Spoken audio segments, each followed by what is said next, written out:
Hello and welcome to Research Pod. Thank you for listening and joining us today. In this episode, we're looking at research from Singapore Management University's law school into the most appropriate communication channels for mediation. An alternative to litigation, mediation involves a neutral third party helping those involved in a dispute to work towards a negotiated settlement. We might assume that this is best done face-to-face, but the COVID pandemic forced many things online, and now video conferencing is also part of the mediator's toolkit, along with text messaging and audio communication. Associate Professor Dorcas Quek Anderson's research evaluates the evidence on how these different modes of communication affect the practice of mediation. Published by the Pepperdine University within the U.S. in the Pepperdine Dispute Resolution Law Journal, the in-depth research draws from a range of disciplines, including negotiation, communication studies, and psychology.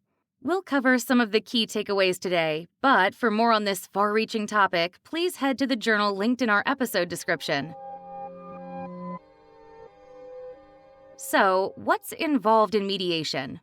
In the 1990s, American legal professors Frank Sander and Stephen Goldberg wrote what's become a classic textbook on alternative dispute resolution, arguing the need to, quote, fit the forum to the fuss. As Dorcas explains, the forum refers to the dispute resolution options available to resolve a dispute. This can be an evaluative option that leads to a formal adjudication which determines parties' rights according to agreed rules on a set of facts. Alternatively, it might be a consensual option that requires a more informal exploration of parties' interests. Mediators have to know the nature of the fuss to determine which forum is appropriate and more likely to overcome barriers to settlement. Above all, they need to consider the different parties' underlying objectives. These can vary, for example, from obtaining vindication or setting precedents to protecting privacy, maintaining relationships, or minimizing delays and costs. Mediators also have to look at the impediments to settlement.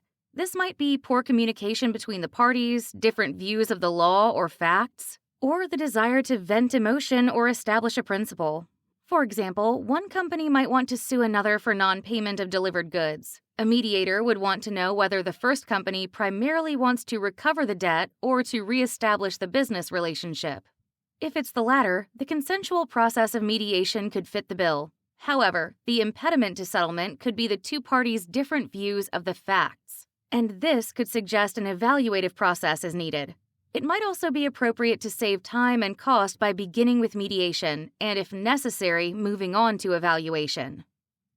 Dorcas adapts Sander and Goldberg's seminal phrase, fitting the forum to the fuss, for the title of her paper, Fitting the Communication Forum to the Mediation Fuss. Choosing the appropriate communication mode for mediation in the post-pandemic world. In it, she explores how the concept can help mediators decide which communication modes to employ for the mediation process, not least because the choice of communication channels affects the dynamics of negotiation and mediation. Focusing on face-to-face meeting, video conferencing, audio communication, and text messaging, she reviews the research evidence for the different modes' attributes and how humans react to them. The relevant research considers the richness of the different channels in terms of the verbal and nonverbal cues associated with them. It also considers their synchronicity, whether they allow people to communicate in real time. For example, in addition to what is actually said, face-to-face meeting, and to a lesser extent video conferencing, are rich, in that they also allow us to infer meaning from body language and tone of voice. Text messaging can't do this.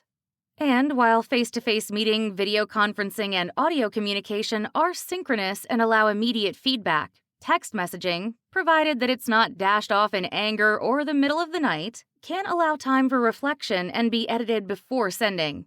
There's also evidence that some modes can compromise the quality of communication.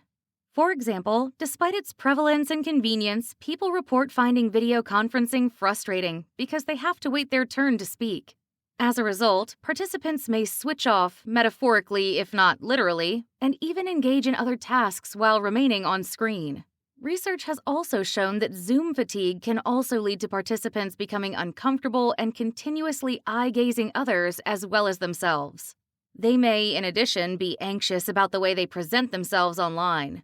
Socio-psychological theories are therefore highly relevant to communication and mediation, particularly social presence theory. which examines the degree to which we sense the presence of other people in different communication modes. Research suggests, for example, that diplomats find video conferencing inferior to face-to-face meeting because they can't, quote, sense, judge, and feel the other person. Other studies suggest that in-person negotiations are less hostile than virtual ones, and that stonewalling is more common in video conferencing than face-to-face meeting. In short, there's a lot for mediators to think about, not least because they have a multifaceted role which demands they act as host and referee, as well as guide and master communicator and translator. To help, Dorcas proposes that mediators should have 5 key objectives, each depending on effective communication between everyone concerned. These include building rapport and trust between all parties and facilitating mutual understanding of different people's perspectives and interests. They also involve managing power imbalances and safety concerns. For example, in family cases where there can be a risk of physical or emotional violence to vulnerable parties.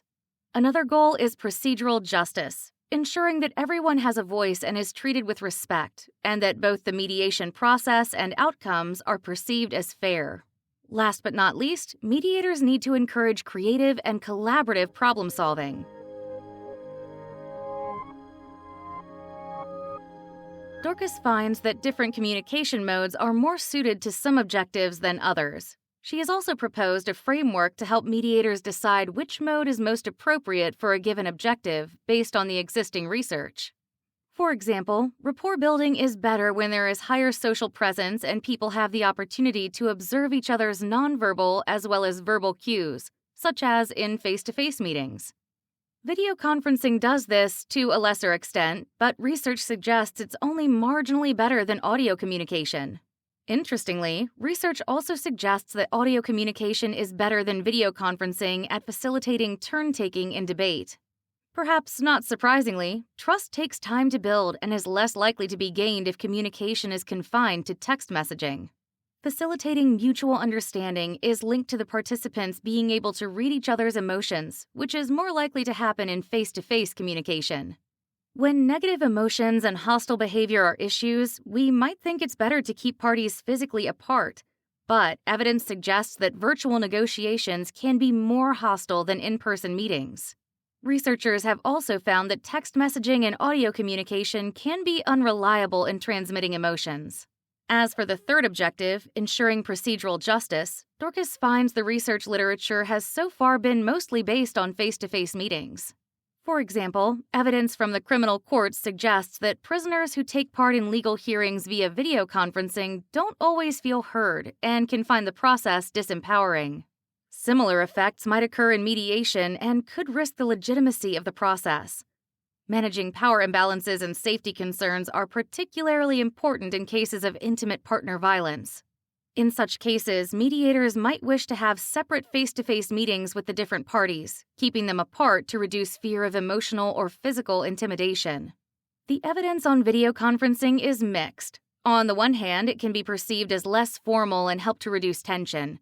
On the other, it can amplify intimidating behavior and be open to illicit recording, as is audio communication. Evidence suggests that the final objective, collaborative and creative problem solving, is threatened if people overly display negative emotions. Text messaging is particularly open to displays of hostility. And research among diplomats shows that coercive tactics are more commonly demonstrated in video conferencing than in face-to-face meeting. Though not all studies agree, participants are also less hostile in face-to-face meetings. It is also notable that video conferencing, as opposed to in-person meetings, has been found to hamper creative idea generation because of the narrower cognitive focus on a screen. This has implications on the need to arrive at creative solutions and create value within mediation. Dorcas acknowledges that in the post-pandemic world, we're still adjusting to the different communication channels at our disposal. For example, in time, we'll no doubt adapt and learn how to build rapport using text messaging. But for the moment, mediators would be wise to consider this wide-ranging, multidisciplinary research to ensure they fit the mediation communication forum to the fuss of the dispute, and take into account participants' likely behavior across different communication modes.